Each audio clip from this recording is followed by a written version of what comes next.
You're tuning into Black and White Sports on YouTube.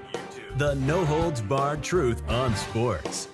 The main event starts now. I am back. Rodrance for Black and White Sports 2. If you're new to the channel, hit subscribe, like, comment, share this out. Okay, so yesterday afternoon I did a video where Sean Payton had very loudly slammed Nathaniel Hackett and the former coaching staff of the Denver Broncos. He also took shots at the New York Jets because of hard knocks and sort of winning the offseason, which is something the Denver Broncos tried to do the preceding year. Now, Nathaniel Hackett was the coach with the Denver Broncos, and we know that turned out to be a nightmare. Now, people may ask, well, why isn't Nathaniel Hackett the offensive coordinator for the Jets? Well, because he was a pretty good offensive coordinator, and a lot of times these coordinators don't make good head coaches. We've seen that many times throughout the years. In fact, I think we've seen it really not work more than we've ever seen it work. Look, the jury's out on Josh McDaniels yet again. And he's arguably the best offensive coordinator in football. So that just goes to tell you something. It doesn't always work out. Norv Turner, not a great head coach. Legendary offensive coordinator. And I do have a couple of theories around Sean Payton. Look, I do believe Sean Payton comes from the school of, I'm going to be blatantly honest. But I also believe that this is part of him trying to build up Russell Wilson's confidence. Hey, I'm seeing things that are promising with Russell. It wasn't his fault. He didn't get the appropriate coaching. And he even said some things around that. Well, insert two Jet players, one of which that played for the Denver Broncos last season, Billy Turner, an offensive lineman, that have slammed Sean Payton for his comments. Now, Robert Saleh come out and said something about haters and all that, and I didn't, personally speaking, love that because, well, I mean, you haven't won anything yet, all right? Sean Payton has got one big-ass pelt on the wall with a Super Bowl ring, and he's got a hell of a lot of playoff appearances. Fact is, he's got 20 years of success under his belt, all right? And that does give you some leeway to be able to, I believe, say some things and be a little bit more honest than a newer head coach would be. And then again, he hasn't done it in Denver yet either.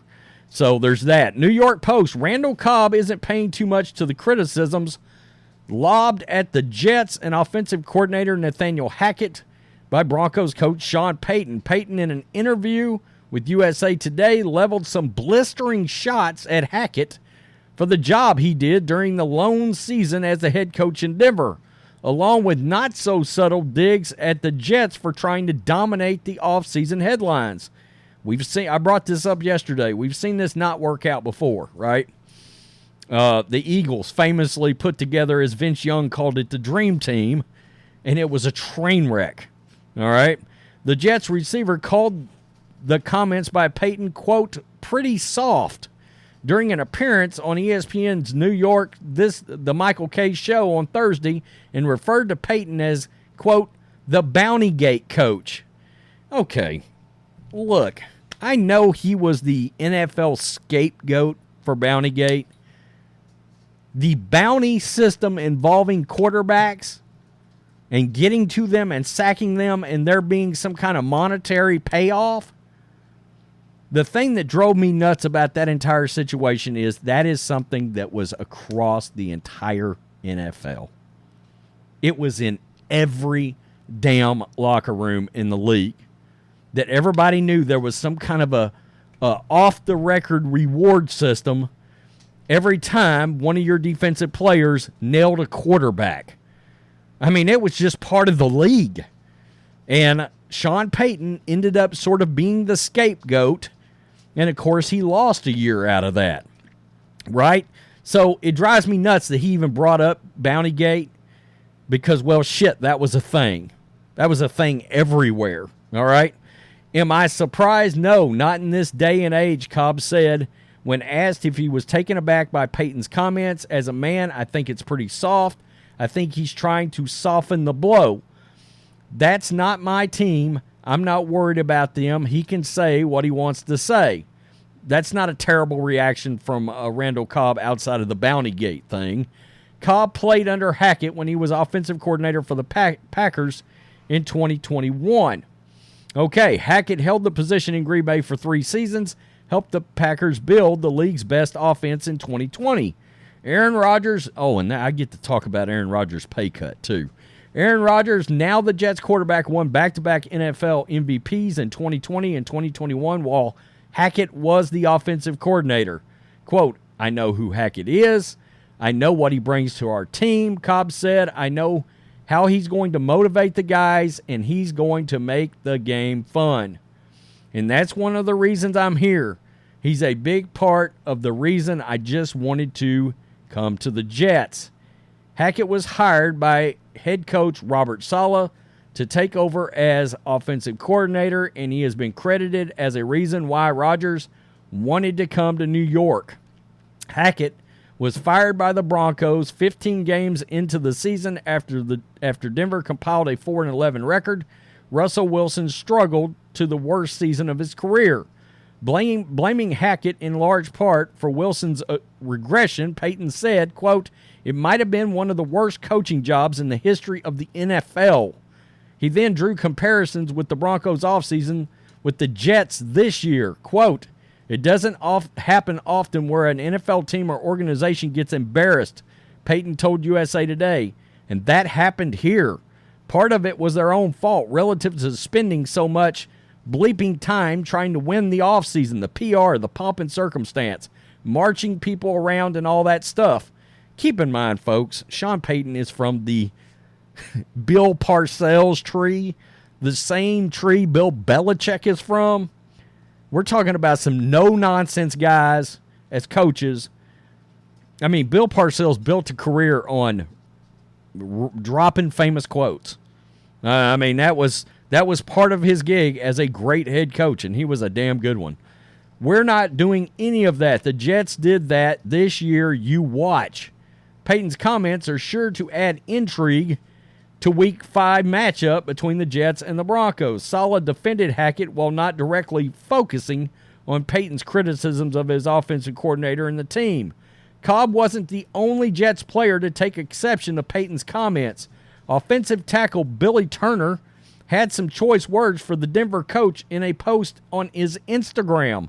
Quote, it seems like someone started training camp and is trying to soften the blow after realizing what he's in for. Effing bum. Wow.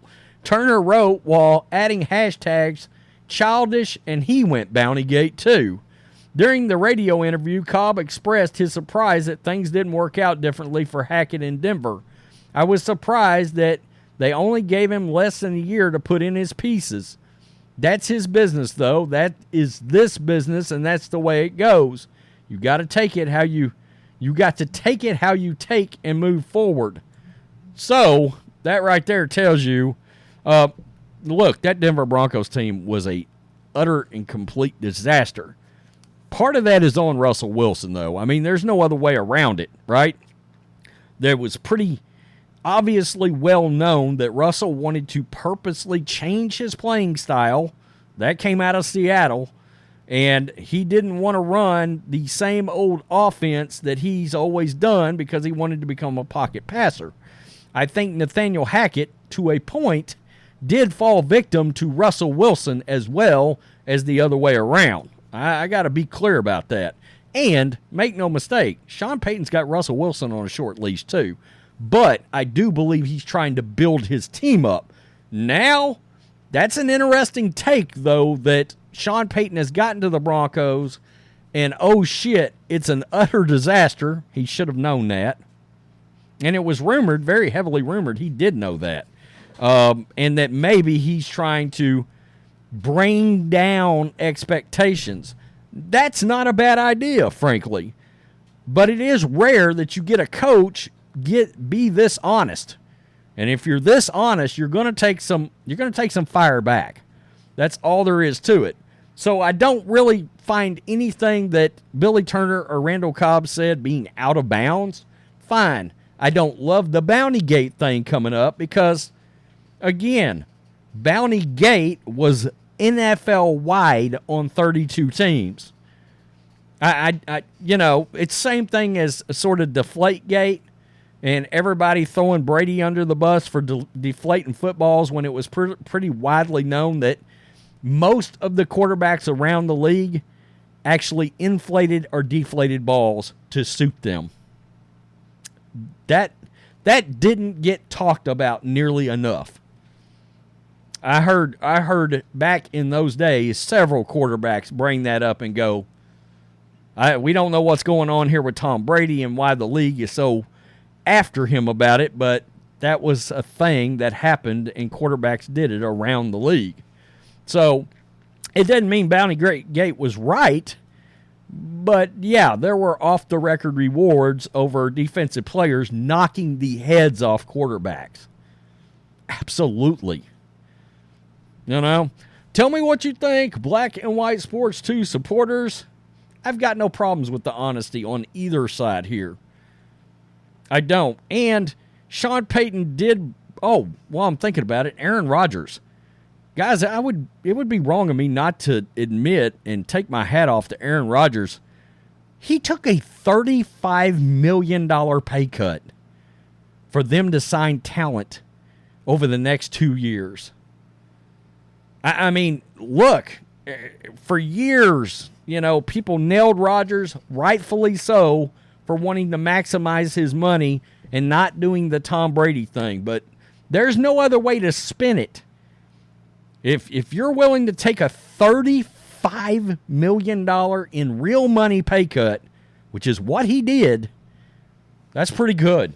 That's pretty impressive to try to make sure that you can fill this team out and be competitive for a Super Bowl. So my hat's off to Aaron Rodgers on that. Man, I've said before, I like Aaron Rodgers more and more.